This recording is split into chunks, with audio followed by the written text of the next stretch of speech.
There's something to be said about Hollywood movies that draw the audience into shots.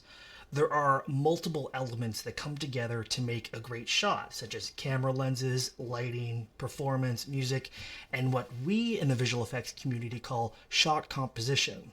You see, at the source of a great 3D and visual effects shot lies great shot composition. Today, I'm going to touch on cinematic shot composition and build up a shot in Unreal Engine for my upcoming feature-length sci-fi thriller movie about a US Navy SEAL mission that goes awry, that will be shot in this real submersible set that was used by Arnold Schwarzenegger's most recent project. Hey guys, my name is Pierre. I work in the visual effects community on shows like Star Trek as well as Gen V. I'm also producing and directing a feature-length sci-fi thriller about a US Navy SEAL mission that goes awry using real practical sets and the beloved and amazing Unreal Engine. Here's a list of the number of different cinematic composition techniques used by professional filmmakers that you can start today applying to your shots in Unreal Engine or any 3D visual effects software. Using these techniques, you can bring your shot composition to a whole new level. So this is one of the first sequences that I'm creating for the exterior of the Navy submersible done in Unreal Engine. It's a sequence of shots to show scale, size, and grandeur of the massive cave complex. In this video today, I'm going to be creating the golden triangle shot. So this is just a shot for YouTube. This is not going to go into the final movie. So therefore, I'm not going to be paying attention to the details of the submersible. This is just a proxy model we're using for YouTube. And I'm not going to be paying much attention to the fog and the lighting and the light beams that you see here in this particular render. They do flicker a little bit. I'm not too concerned about that because all the rendering and the lighting and all that process to fix these things comes later on after all these shots are locked and created. Shot composition is the way that scene elements are placed within the frame.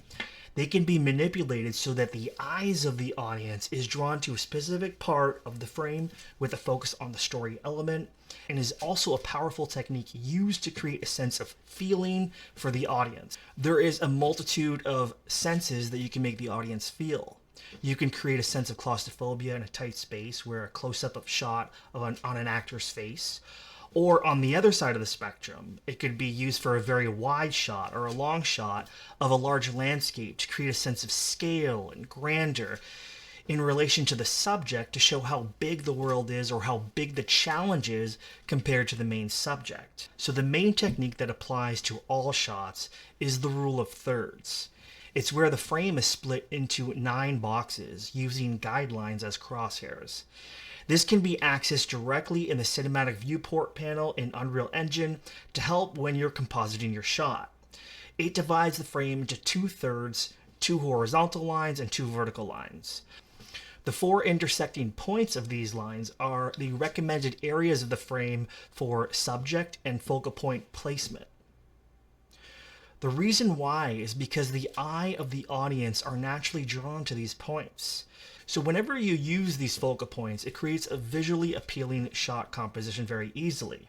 If you watch any professionally made movie, you'll notice that the main subjects are mostly always placed on one of these points or lines. The only time that you'll see these points or lines or the focal points not really aligned with the subject is when the filmmakers are actually doing it on purpose to create confusion, things are off, and usually that relates to the story. When something happens to the main actor or the lead actor, they're confused, they're going through a lot of pain, or they've just been made aware of information that really took them by surprise and is throwing them off. Here's the list of the many main techniques used for professional cinematic shot composition. I will be using only the most relevant techniques for the shot sequences in my movie that I'm going to be touching today. The shot that I'm doing today is an underwater sequence in which a high-tech submersible is gliding through a vast cave system using a mixture of long shots, wide shots, tracking shots, and more. Here are the most relevant shot composition techniques that I will be using. The first one is leading lines.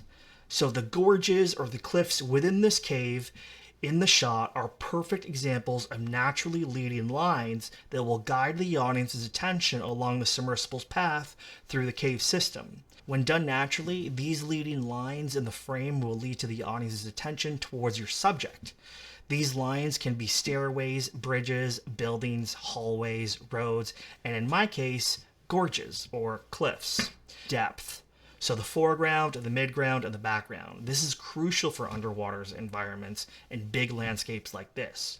You can use elements in the foreground, for example, a rock formation, debris, or a plant, and frame this submersible in the midground with the distant cave walls in the background, creating a sense of immersion and scale. You can also use shallow depth of field in the tracking shots to keep the submersible in sharp focus while blurring the background to maintain focus. Depth is dividing the frame into 3 separate spaces: the foreground, midground, and the background. These are where layers come into play to create shot composition.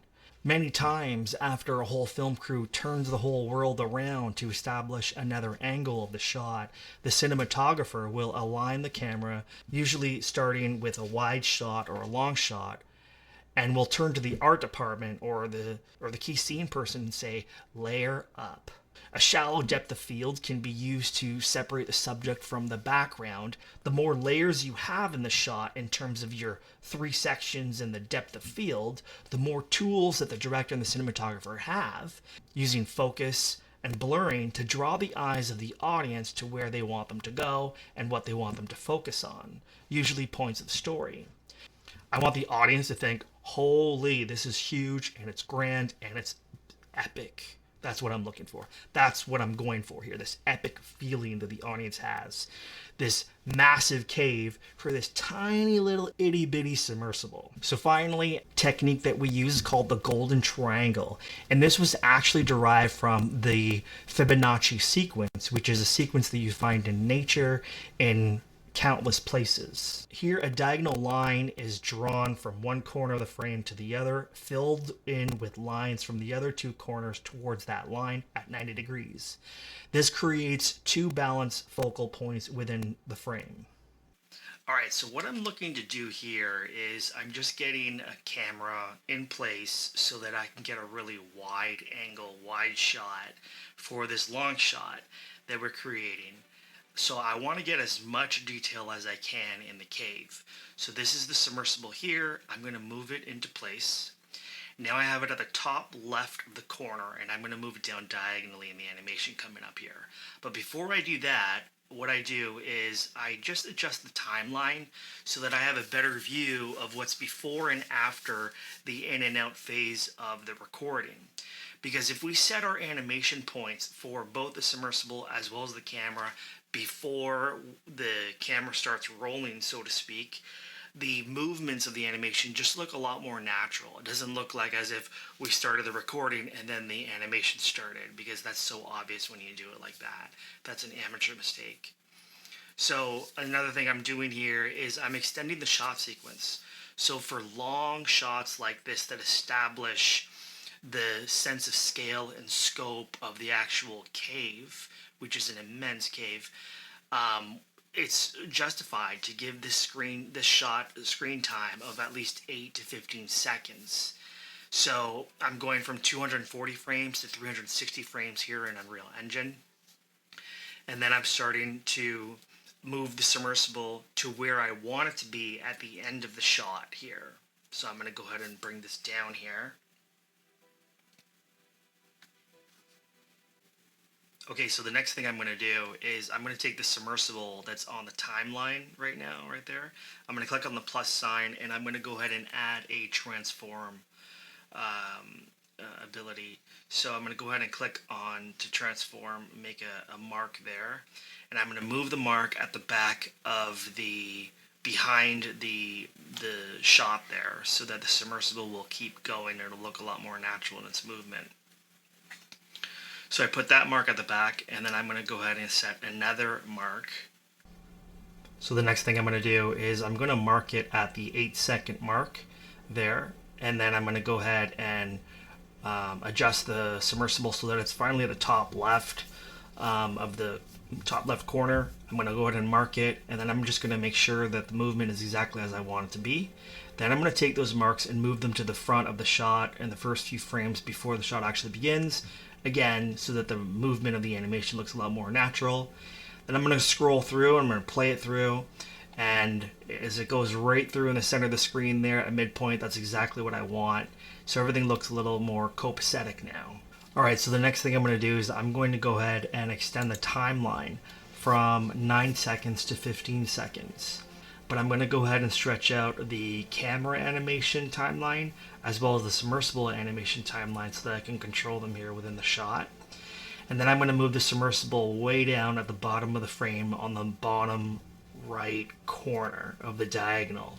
Then I'm going to play the shot back, and here's what we have so far. So I timed it so that by the time we get to second 9, that submersible is right in that sweet spot of that bottom right focal point. That's where that needs to be. So rather than go all the way down to the bottom of the screen, I'm going to use this golden triangle outline overlay over here, and you see how I got to move it 90 degrees upward? So we're going to go 90 degree upward toward the top right corner.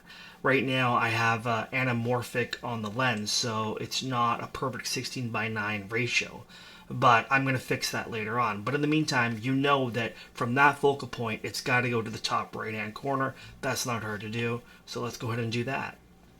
So what I'm doing here is I created another check mark point for the position of the submersible to be moved, to go up that axis of the 90 degree turn toward the corner at the top from the focal point. And I'm just adjusting the submersible so that it looks a lot more believable in the water, the way that it moves and the way that it turns. It's not like a car where it's always flat, parallel to the street. So at the bottom of this cave here, you'll see that that is actually a gorge. So at the beginning of the shot, the submersible starts at 550 feet roughly. By the time it makes it down at the end of the shot to where it is right now in the gorge, that's at about 250 feet. And in the story, the reason why they can't go directly down into the gorge is because there's a very powerful current in there. And they have to get in there because if they leave themselves out in the open, they're exposed and they can be detected. So they have to find the way to get stealthy and get into that gorge, but do it in a way that's actually safe, and safe enough so that they can actually maintain control of the submersible and navigate. Okay, so what I'm going to do now is I want to make use of different elements in the scene to go ahead and create that 90 degree line that links up with the top left focal point.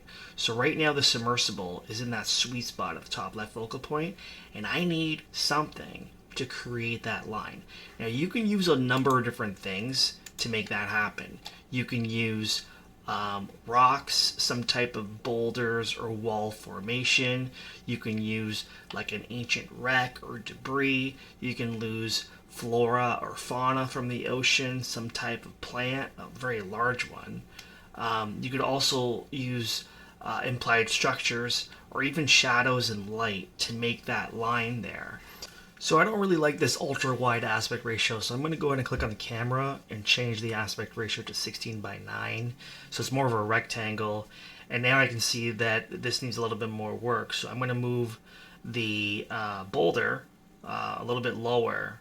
Alright, so now that I moved the boulder, I'm going to go ahead and play back the video, and when the submersible hits that focal point, that sweet spot, we can see the boulders in place holding the 90 degree angle, and then when the submersible gets to focal point 2 on the bottom right, it's going to shift upward 90 degrees and hit that 90 degree angle line. So that is the sweet spot using the golden triangle, and it's great for shots like this in which you need to show lots of scale and scope, particularly in this huge cave, and it's descending. So we're making use of many different elements here in order to take a 2D flat plane and make it multi-dimensional as it's descending into the abyss. I hope you enjoyed this one. If you want to see more, hit that like and subscribe button. And until next time, I'll see you on the next one.